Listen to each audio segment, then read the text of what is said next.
Halo semuanya, selamat datang di podcast kami. Perkenalkan, saya Adam Dharma Putra Kalon. Saya dari Saugi. Saya Timothy.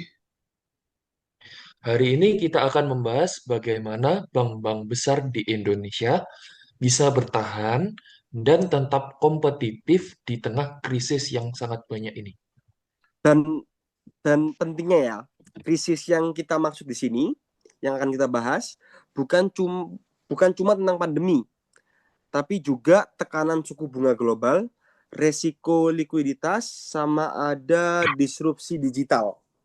Nah, kalau kita lihat dari data industri, sebenarnya perbankan Indonesia itu sudah cukup kuat banget. Capital Adequacy Ratio atau CAR berada di atas 25%, jauh di atas batas minimum regulator. Iya benar, makanya artinya apa nih? Bank sebenarnya punya ruang modal. Yang membedakan adalah bagaimana ruang itu dipakai secara strategis untuk setiap bank. Disitulah terjadinya strategi equality berperan. Kita mulai dari BRI. Menurutku nih, ini bank dengan risiko yang paling kompleks. Ya juga, ya juga. Karena setauku ya, lebih dari 80% portofolio kredit BRI yang terkait UMKM nih ya, segmen yang paling rentan saat krisis. Dan kalau UMKM terganggu, biasanya langsung berdampak ke kualitas kreditnya. Nah, setuju. Tapi menariknya nih, meskipun eksposur UMKM-nya tinggi, NPL di BRI sendiri bisa dijaga di kisaran 2-3%. Dan ini nggak berdiri sendiri ya. BRI itu ngelakuin restrukturisasi lah ibaratnya kredit UMKM dalam skala besar. Jadi resiko gagal bayar itu bisa ditekan. Ditambah lagi, lebih dari 95% transaksi BRI sekarang terjadi secara digital, lewat Brimo dan agen BRI Link. Oke, jadi data yang kita bilang dari tadi, yang kita bahas nih saling nyambung ternyata. Yang pertama dari UMKM berisiko tinggi, lalu kita juga bahas mengenai destrukturisasi, lalu akan dipantau secara digital melalui Brilink dan juga Brimo. Lalu terjadilah nilai plus yaitu NPL tetap terkendali. Nah, sekarang kita bandingkan dengan Mandiri. Oke, tantangannya Mandiri itu bukan segmen resiko, tapi skala. Bentar, bank besar saat krisis biasanya nih ya tertekan di Hmm. biaya dan efisiensi. Namun, Mandiri Gimana mampu tim? menjaga ROA di atas 2% nih, Zat, yang menunjukkan profitabilitas tetap solid. Iya benar, bisa menjaga ROA di atas 2%. Kenapa bisa begitu? Salah satunya, yang pertama, karena CASA ratio di Mandiri sendiri itu sekitar 70% loh. Jadi biaya dana lebih rendah saat suku bunga sedang naik. Ya, ya benar-benar sangat naik. Tapi dengan digitalisasi Livin dan Kopra berperan Hmm. besar banget di sini karena mempercepat transaksi dan menekan biaya operasional. Jadi, kalau CASA-nya tinggi, cost of refund-nya bisa rendah dan ROA-nya tetap kuat dan agility-nya secara finansial. Karena gini, BN ini menarik karena jadi contoh agility yang sifatnya itu pemulihan. Jadi karena eksposurnya ke koperasi dan internasionalnya ya. Bener dam, bener dam, bener. Saat krisis, Oke. kualitas aset BNI sempat tertekan. Nah, tapi BNI merespon dengan restrukturisasi internal, perbaikan proses kredit, dan efisiensi biaya. Oke, sebenarnya responnya bagus sih, karena respon itu jadi dampaknya nih, NPL BNI mulai membaik secara bertahap. Lalu ada juga meskipun tidak secepat bank-bank lain,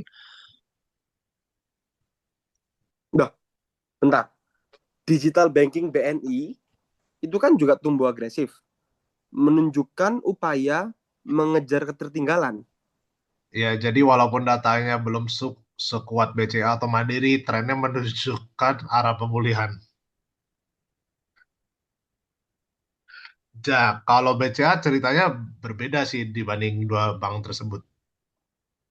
Iya, saya setuju. BCA ini adalah contoh bank yang tidak perlu berubah drastis saat krisis.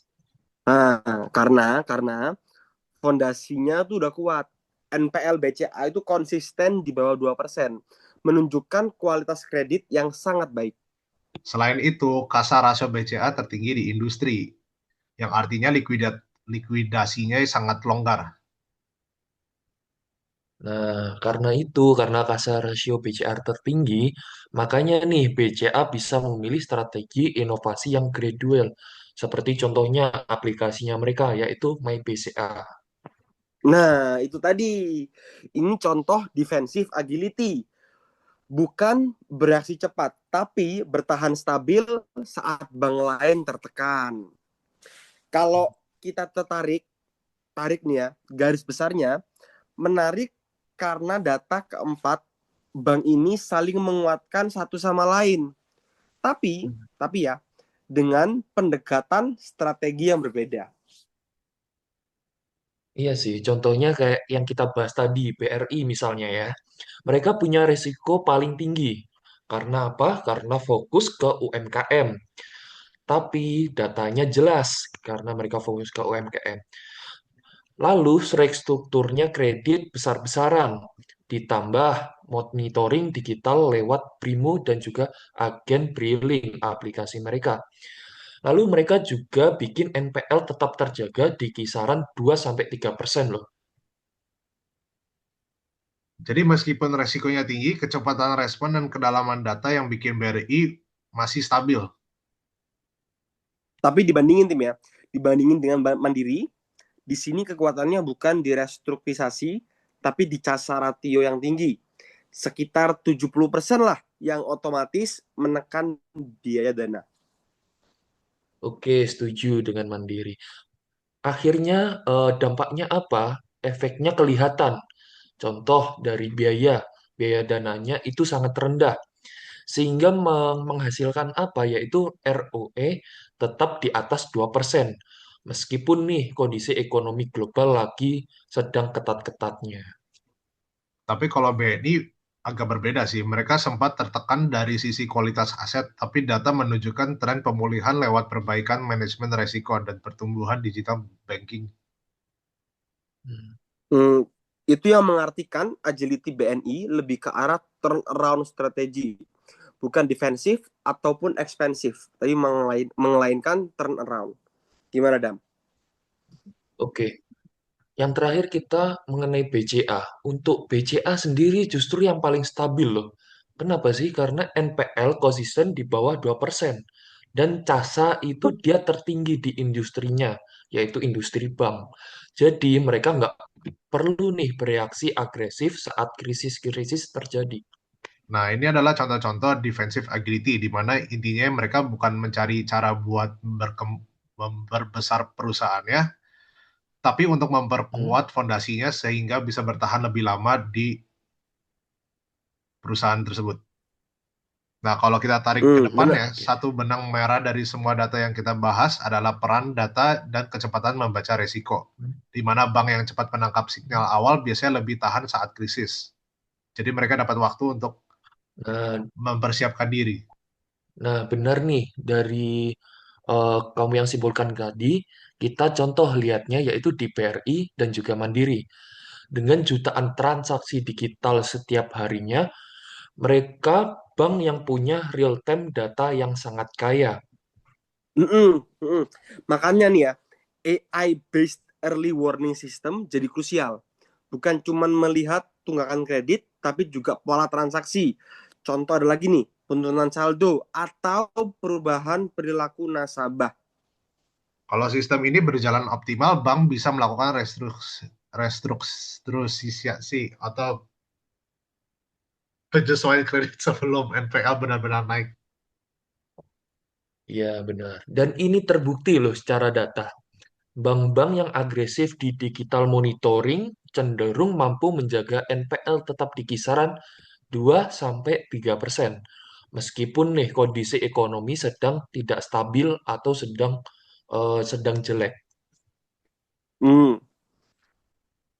Solu- Solusi berikutnya adalah kolaborasi dengan fintech. Data Oke. menunjukkan bank punya modal dan kepercayaan nih ya. Tapi sementara fintech unggul di kecepatan inovasi. Gimana tim? Kolaborasi ini penting supaya bank bisa mengembangkan fitur baru, misalnya kredit scoring alternatif atau layanan UMKM, tanpa harus menanggung biaya pengembangan penuh. Oke, di samping itu, selain itu, strategi ini juga bisa membantu bank loh untuk tetap agile, karena inovasi bisa diuji cepat tanpa mengganggu stabilitas sistem utama. Dan jangan lupa nih ya, soal likuiditas. Data CASA yang tinggi di BCA dan Mandiri menunjukkan bahwa strategi dana murah adalah peredam krisis yang sangat efektif. Gimana tim? Artinya solusi ke depan bukan hanya teknologi, tapi juga bagaimana bank membangun ekosistem yang membuat nasabah nyaman menyimpan dan bertransaksi. Oke, mungkin kalau kesimpulannya, jadi strategi agility itu bukan soal siapa yang paling cepat berubah ya. Tapi siapa yang paling mampu menghubungkan data sih menurut aku. Karena strategi bisnis dan eksekusi di lapangan. Dan dari empat banyak yang kita bahas, bank yang kita bahas, BRI, Mandiri, BNI, dan BCA masing-masing menunjukkan bentuk agility yang berbeda sesuai dengan model bisnis dan resikonya. Oke, jadi kita sudah dapat nih kesimpulannya. Mungkin kalau gitu, gimana kalau kita akhiri podcast kita? Terima kasih Hmm. untuk semuanya sudah mendengarkan podcast kami. Oke, makasih semuanya ya, makasih.